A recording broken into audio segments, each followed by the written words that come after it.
Hi, everybody. I am here in my Airbnb in Melbourne, Australia. It is lovely. And I am answering questions about an internalizing behavior and externalizing post that I shared today. So many questions on this post about types of behavior. And one question I will read is uh, how to help them get these stuck emotions out. So this is referring to a child that internalizes behavior. Encourage them to cry, scream, say, I'm mad, hit pillows, jump, run, play it out, etc. Set boundaries and let them cry while you're a calm presence. Any other suggestions? So, this is a beautiful example of a caregiver thinking about all of these different ways to help a child. So, right off the bat, I think just want to honor that. And so many of you that are here that are questioning and thinking about how to do things differently or thinking about ways to support a child like this, because so often kids that are internalizers or internalizing emotion and really reflecting on it on their own, it's tougher to tell when they need support because an externalizer is more vocal about it, has more outward behaviors that we can see. An internalizer, on the other hand, is prone to doing things such as keeping emotions in.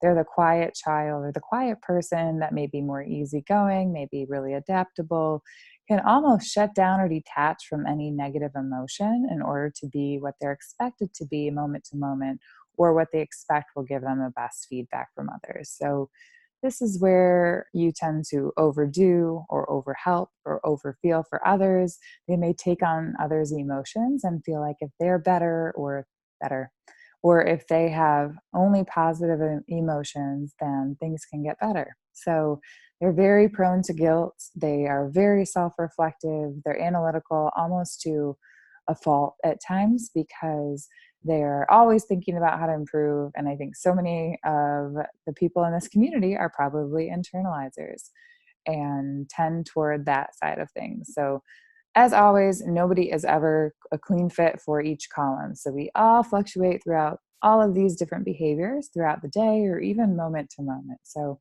it isn't a one size fits all breaking down the population 50% half and half at all. Something to think about. But how to help these kids. So, of all of the ways that I would think about ways to help them, one is to create space for play. So, I would create space for fun, joy, silliness, spontaneity, and really work those things into your daily life. So instead of just encouraging the child to be spontaneous, you are really being spontaneous and goofy and taking on some of that, which can be really tricky if that's not how you grew up or were raised. So the idea is anything to get them outside of the mold of how things should be or how things should be expected to go.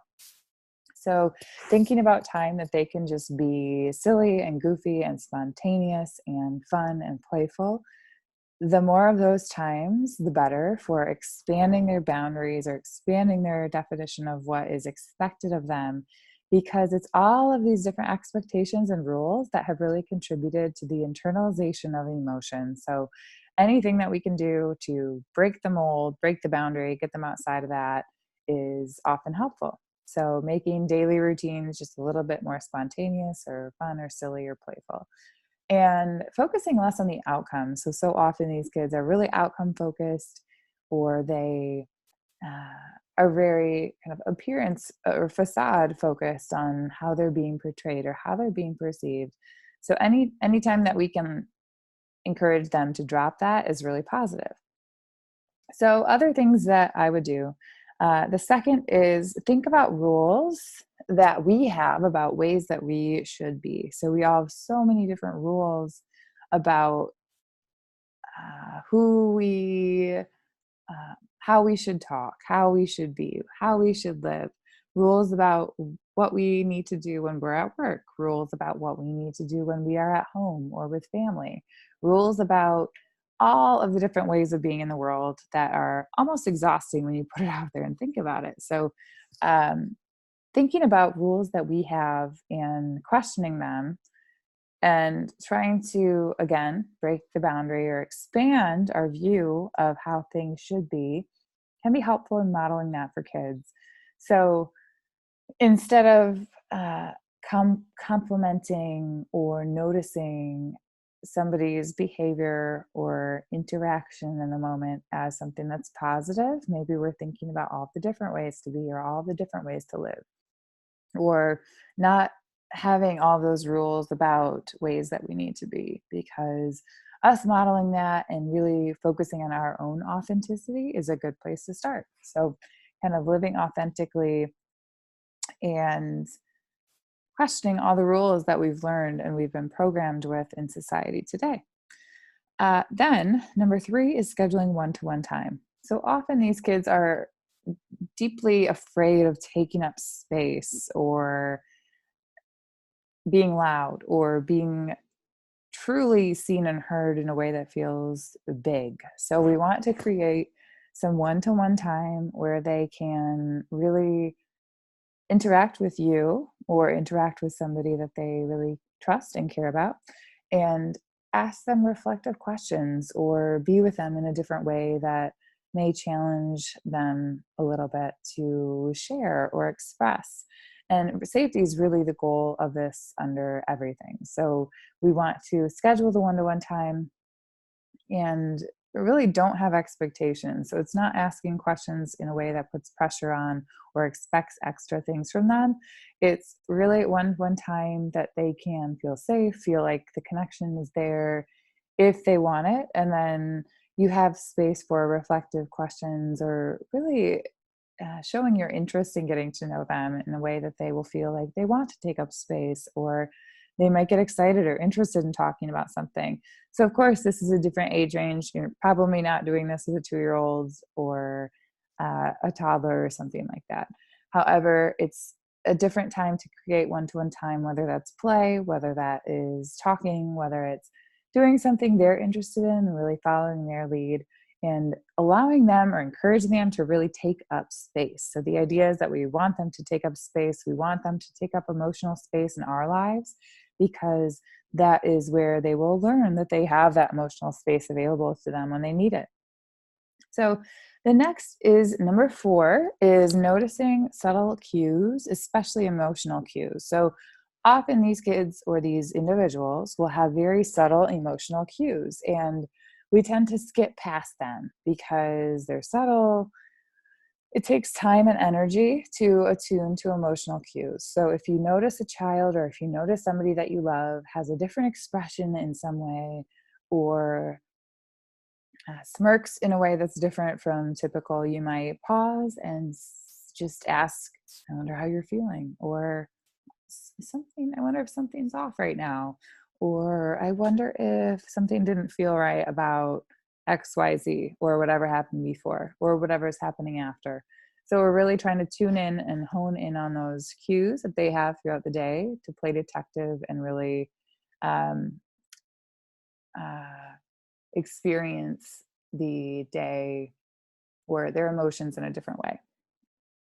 So, having number 5 is neutrality or non judgmental space. So, the idea behind this is that we want them to feel that we aren't putting pressure on them, whether that is positive pressure or negative pressure. So, a big celebration or big praise or rewards can still feel like pressure to these kids, because any reaction or any enthusiasm can come off as pressure. So I kind of not, and this is really general, always generally speaking, but many of individuals with this profile, any pressure will seem like pressure. So big reactions can feel like pressure. So kind of a neutrality around the way that we respond to whatever it is that is going on can be helpful.